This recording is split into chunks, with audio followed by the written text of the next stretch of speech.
You know that feeling, right? Summer hits, everything in the garden starts to look a bit sad, maybe wilted, and then you hear about water restrictions possibly coming in. Yeah, it's tough. And it And seems like every year the climate throws something new at us. Warmer winters, weird frosts, these really intense droughts. Our plants are definitely feeling the stress. And frankly, so are we gardeners. exactly. But there's a really positive approach, isn't there? Something called xeriscaping. That's right, xeriscaping. Now, don't let the name scare you. Xero just means dry.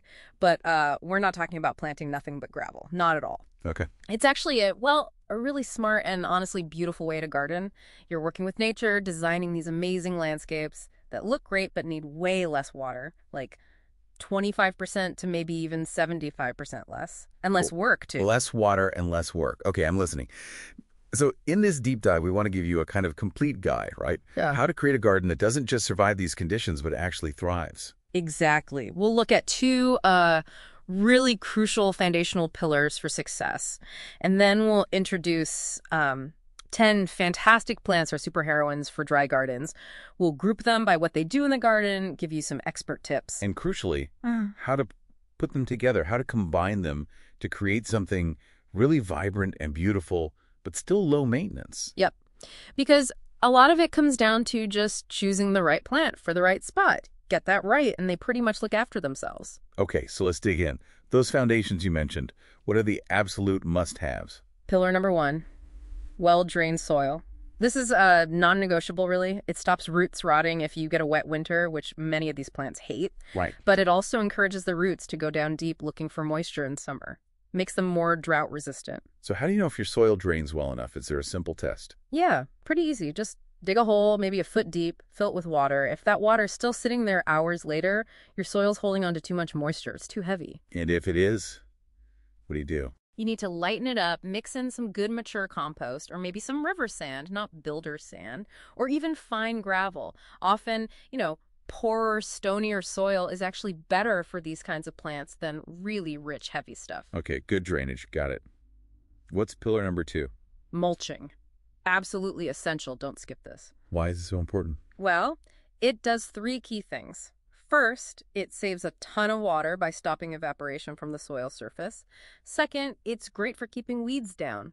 Less competition for your plants. Well, definitely less work there. Right. And third, if you use an organic mulch like bark chips or compost, it slowly breaks down and actually improves your soil over time. Win-win-win. Fantastic. So, foundation sorted. Tornage and mulch, let's meet the plants. Our 10 superheroines. You've grouped them by role. Yeah, it makes it easier to think about how to use them. First up, structure and texture. Think blue fescue, Festuca glauca, that lovely, neat cushion of blue silver grass. Oh, I know that one. Very tidy looking. It is. Quick tip, sort of comb through it with your fingers in spring to get rid of old dead bits, and maybe divide it every few years if the middle starts looking bare. Okay. Another texture plant. How about Mexican feathergrass? Stipa tenuifolia. So different. It's like this airy, floaty fountain that just moves with the slightest breeze. Very graceful. Yeah. Again, just gently comb it. Don't chop it back hard. It often self-seeds a bit, which can be lovely. Just be aware it doesn't love dampness around its base in winter. Good tip. And one more for texture. Lamb's ear, Stachys byzantina. Everyone loves that velvety silver foliage. Oh, so soft. Exactly. It makes a great silvery carpet. Some people actually cut off the flower stalks to really focus on that amazing foliage. Needs good drainage, too, for those fuzzy leaves. Right. Okay, structure and texture covered. What about adding some pops of color and attracting pollinators? First thought. Yarrow Little Moonshine. Achillea. It's this incredibly vibrant, almost electric yellow. And it flowers for ages, doesn't it? It really does. Like May right through to September sometimes. Bees love it. The trick is just to snip off the faded flowers regularly deadheading, and it'll just keep pumping out more blooms. Nice. What else for color? Red valerian, Centranthus rubor. This one is tough, like seriously tough. You see it growing out of walls sometimes. Yeah. Almost indestructible. Pretty much. Comes in reddish pink, sometimes white.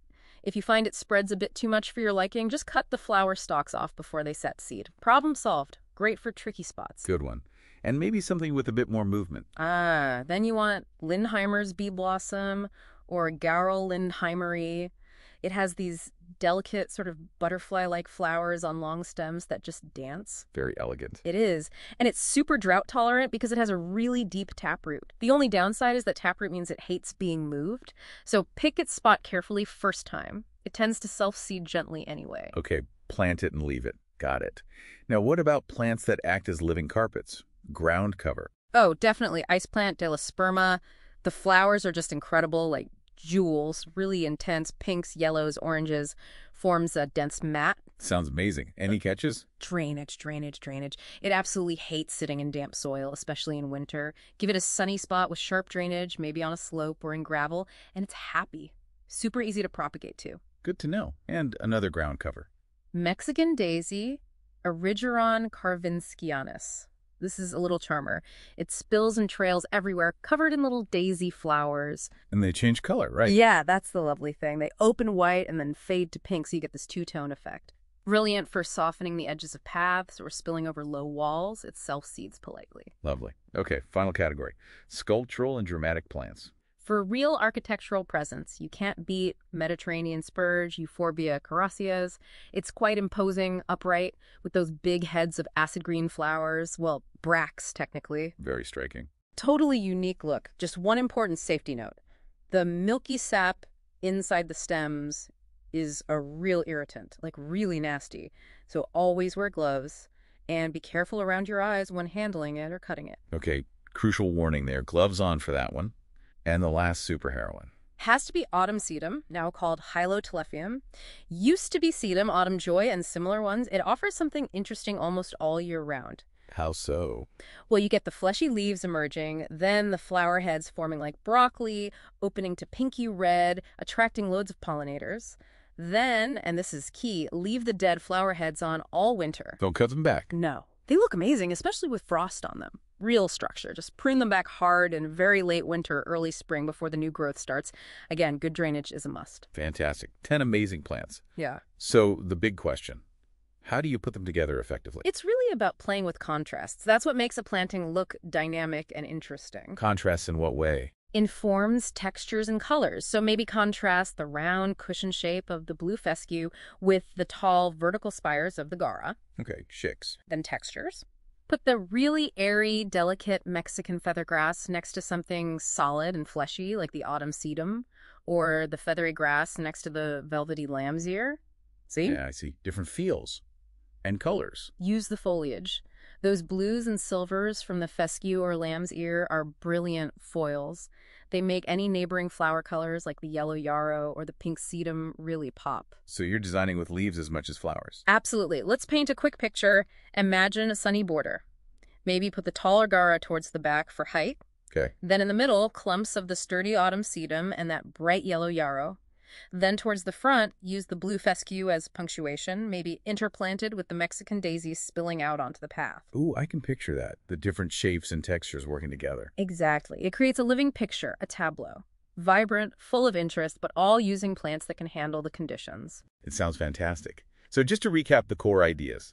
Yeah, success really hinges on those two technical things. Getting the soil drainage right and always using mulch. But beyond that, it's a mindset, isn't it? Working with nature, choosing plants that suit your conditions, not fighting against them. You don't have to redo your whole garden overnight. Oh, absolutely not. Start small. Maybe tackle that one really hot, dry, tricky spot you've never known what to do with. Try a few of these plants. Experiment. See what works for you. It feels like a really positive way to garden. It's not about giving things up. Not at all. It's about redefining what a lush, beautiful garden can be. It's creative, it's smart, it's genuinely ecological. You're creating a haven for pollinators, for biodiversity, and for yourself, a beautiful space that needs less input. Exactly. It's gardening for the future, but it's beautiful right now. Brilliant.